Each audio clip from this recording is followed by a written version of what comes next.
తాకట్టులో ఉన్న బంగారాన్ని విడిపించి ఆ రోజు ఆన్లైన్ రేటుకే మేము కొంటాం. Sharma gold company. నమస్తే గురుగారు. నమస్కారం గురుగారు, 2024 మార్చి నెలలోని ద్వాదశ రాశుల్లో వివిధ రాశుల వారికి ఏ విధంగా ఉందో మనం తెలుసుకుందామండి. ముందుగా మార్చి నెలలోని ద్వాదశ రాశుల్లో నవగ్రహాలు ఎక్కడెక్కడ ఉన్నాయి? తప్పకుండా అండి.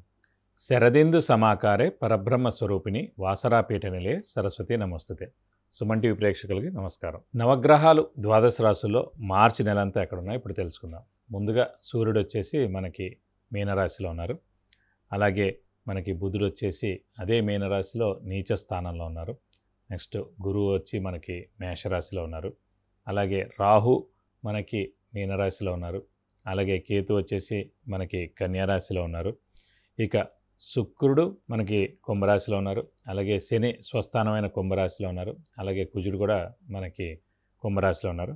ఓవరాల్గా చూసుకుంటే కనుక కుంభరాశి మీనరాశిలో మూడు గ్రహాలు చొప్పున ఉన్నాయి. కాబట్టి ఈసారి కొంచెం జాగ్రత్తగానే చెప్పుకోవాలండి. సో మరి మార్చి నెలలోని ద్వాదశ రాశుల్లో వివిధ రాశుల గురించి చెప్తున్నారు కాబట్టి మొట్టమొదటిగా మేషరాశి గురించి తెలియజేస్తారా? తప్పకుండా అమ్మా. మేషరాశి అనగానే మనకి ముందుగా అశ్విని 1, 2, 3, 4 పాదాలు, భరణి 1, 2, 3, 4 పాదాలు, కృత్తిక 1వ పాదం, ఇవన్నీ కూడా మనకి మేషరాశిలోకి వస్తాయి. ముందుగా మేషరాశి వారికి శని లాభస్థానంలో ఉందండి. శని లాభాన్ని చేకూరుస్తుంది.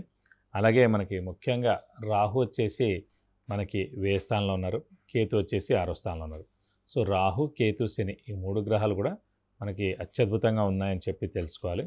ఎందుకంటే ముఖ్యంగా మనం గోచారీత్యా చూసుకున్నప్పుడు రాహు, కేతు, గురు, శని ఈ 4 గ్రహాలు ఎక్కడున్నాయో తెలుసుకోవాలి. ఆ 4 గ్రహాల యొక్క బలం ఎక్కువగా ఉంటే కనుక మనకి ఆ సంవత్సర కాలం అంతా కూడా బలం చాలా ఉంటుంది. సో ఇంకొంచెం మనం మాస ఫలితాలు చెప్పుకుంటాం కాబట్టి ఇంకొన్ని గ్రహాలు, కొన్ని పెద్ద గ్రహాలు అంటే రవి కానీ, కుజుడు కానీ, లేకపోతే శుక్రుడు కానీ, బుధుడు కానీ ఈ 4 గ్రహాలు కూడా ఎక్కడ ఉన్నాయో చూసుకుంటే కనుక దాన్ని బట్టి కూడా మనకి పాయింట్స్ చెప్పుకోవచ్చు. సో ముఖ్యంగా మనకి రవి వచ్చేసి వ్యయ స్థానంలో ఉండిపోయాడండి. సో రవి చాలా ఇంపార్టెంట్ గ్రహం. ఎందుకంటే మేషరాశికి పంచమాధిపతి అయ్యాడు. పంచమాధిపతి అంటే క్రియేటివిటీ, ఇంటెలిజెన్స్, లాజిక్. అలాగే ముఖ్యంగా పూర్వజన్మ పుణ్యం అని కూడా చూసుకోవాలంటే కూడా మనకి పంచమ స్థానాన్ని కూడా చూసుకోవాలి. అలాగే పిల్లల స్థానాధిపతి కూడా పంచమ స్థానం అయిందన్నమాట. కాబట్టి అలాంటి పంచమ స్థానాధిపతి అయిన రవి వ్యయ స్థానంలో ఉన్నందుకు కొంచెం మిశ్రమంగా ఉంటుందండి రవి ఇచ్చే ఫలితాలు. అంటే ఫర్ ఎగ్జాంపుల్ గవర్నమెంట్ ఉద్యోగంలో ఎవరైనా ఉన్నారనుకోండి, ప్రభుత్వ ఉద్యోగంలో, ప్రభుత్వ ఉద్యోగానికి మెయిన్గా కావాల్సిన గ్రహం వచ్చేసి రవి.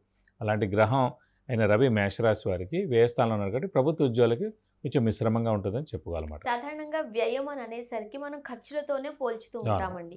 అంటే ఓన్లీ ఖర్చులే ఎక్కువగా అవుతాయా, లేకపోతే మిశ్రమ ఫలితాలు అంటున్నారు కాబట్టి ఎలాంటి ఫలితాలు ఉండే అవకాశం ఉంటుంది? ఎగ్జాంపుల్ ఏమైనా ఇస్తారా? తప్పకుండా. అంటే ఇప్పుడు ఖర్చు స్థానం, లాస్ స్థానం, ఎక్స్పెండిచర్ కానీ ఖర్చు కానీ రెండు ఒకటే అండి. లాస్ కూడా మనకి వ్యయ స్థానం ఉంటుంది అన్నమాట. సో వ్యయ స్థానంలో ప్రస్తుతం మనకి సూర్యుడు ఉన్నాడు కాబట్టి మనకి అంటే విపరీతమైన ఖర్చు. మామూలుగా కూడా మనకి ఇంటికి చాలామంది చుట్టాలు రావడం, అయితే బంధువులు రావడం, అయితే మన ఇంట్లో ఏదైనా సరే ఏదైనా మంచి శుభకార్యాలు జరగడం, అలాగే మనం తీర్థయాత్రలు చేసి రావడం, లేకపోతే బయటికి ఊళ్ళకి వెళ్ళి రావడం, ఇవన్నీ కూడా జరుగుతాయి. ఖర్చు బాగా ఉంటుంది. అలాగే వీళ్ళకి ముఖ్యంగా బుధుడు కూడా నీచలో ఉన్నాడు వ్యయ స్థానంలో.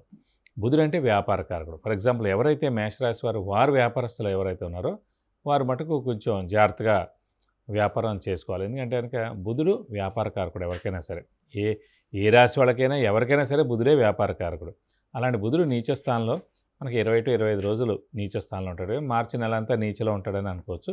కాబట్టి మేషరాశి వారికి ముఖ్యంగా వ్యాపారస్తులు ఎవరైతే ఉన్నారో వారికి మటుకు కొంచెం జాగ్రత్తగానే ఉండాలి. ఎందుకంటే మనకి సాధారణంగా ఏంటి క్రెడిట్ ఎక్కువ ఇస్తుంటారు. ఆ క్రెడిట్ ఎక్కువ ఇవ్వడం ద్వారా అప్పులు ఏవైతే ఇచ్చారో లేకపోతే క్రెడిట్స్ ఏవైతే ఇచ్చారో అవన్నీ తిరిగి రావు.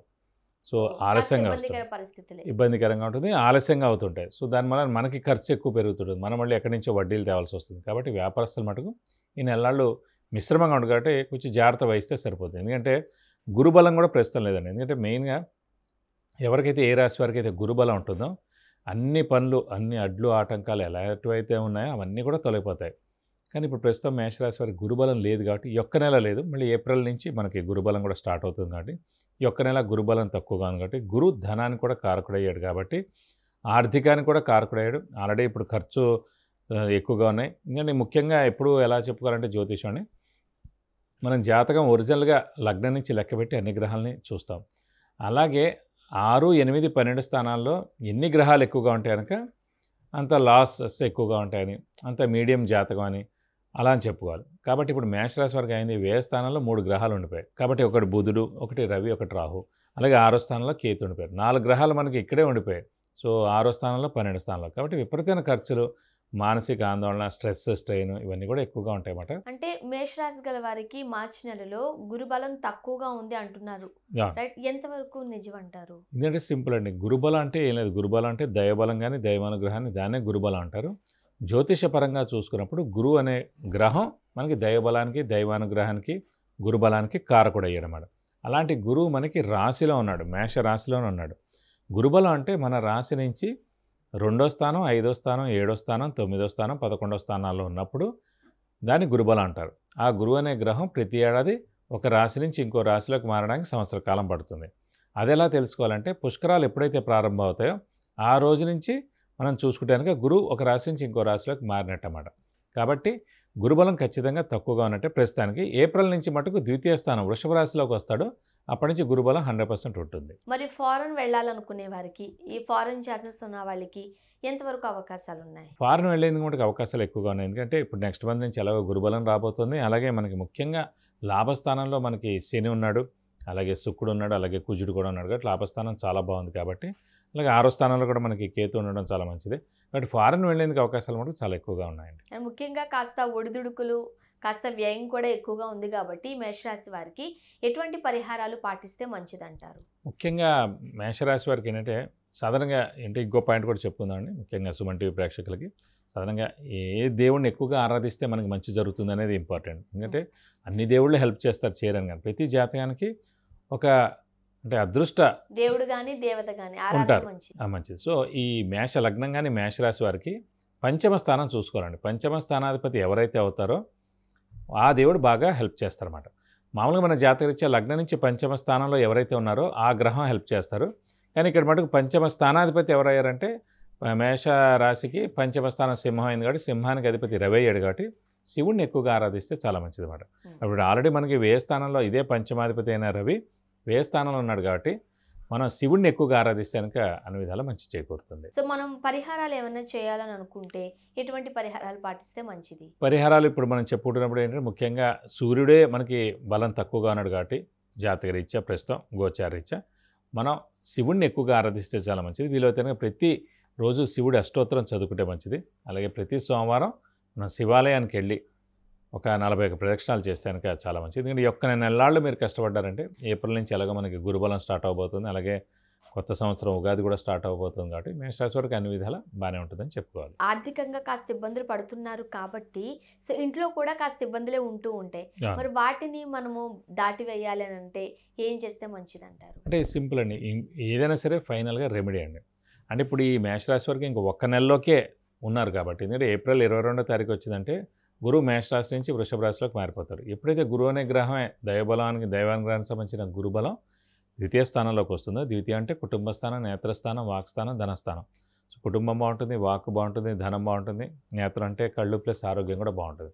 అన్నీ కూడా గురువు రీత్యా అన్నీ కవర్ అయిపోతాయి ఈ ఒక్క నెలలు కాబట్టి. జస్ట్ మన శివుడిని ఎక్కువగా ఆరాధిస్తే సరిపోద్ది. శివుడు అష్టోత్తరం చదువుకుంటే చాలా మంచిది. అలాగే ప్రతి సోమవారం ఈ నెలల పాటు మటుకు శివాలయానికి వెళ్ళి ప్రతి సోమవారం 41 ప్రదక్షిణాలు చేస్తానికి మీకు అన్ని విధాలా మంచి చేకూరుతుంది. గురువుగారు, మార్చి నెలలోని ద్వాదశ రాశుల్లో మొదటిగా మేషరాశి గురించి తెలియజేశారు. అలానే కొన్ని ఒడిదుడుకులు ఉన్నాయని చెబుతూ ఉన్నారు. వాటికి చక్కటి పరిష్కార మార్గాలు కూడా సూచించారు. ధన్యవాదాలండి. నమస్కారం. సుమన్ టీవీ ప్రేక్షకులకు విద్య గురించి కానీ, ఉద్యోగానికి సంబంధించి కానీ, వివాహానికి సంబంధించి కానీ, కుటుంబ సమస్యలకు సంబంధించి కానీ, వ్యాపారానికి సంబంధించి కానీ, ఇతరత్ర ఎటువంటి సమస్యలు ఉన్నప్పటికీ మీకు కింద స్క్రోల్ అయిన నంబర్కి కాల్ చేయవచ్చు, లేదా వాట్సాప్ కూడా చేసి గురువుగారు అపాయింట్మెంట్ తీసుకుని గురువుగారితో మీరు నేరుగా మాట్లాడి చక్కటి పరిష్కార మార్గాలు పొందగలరు. ధన్యవాదాలు.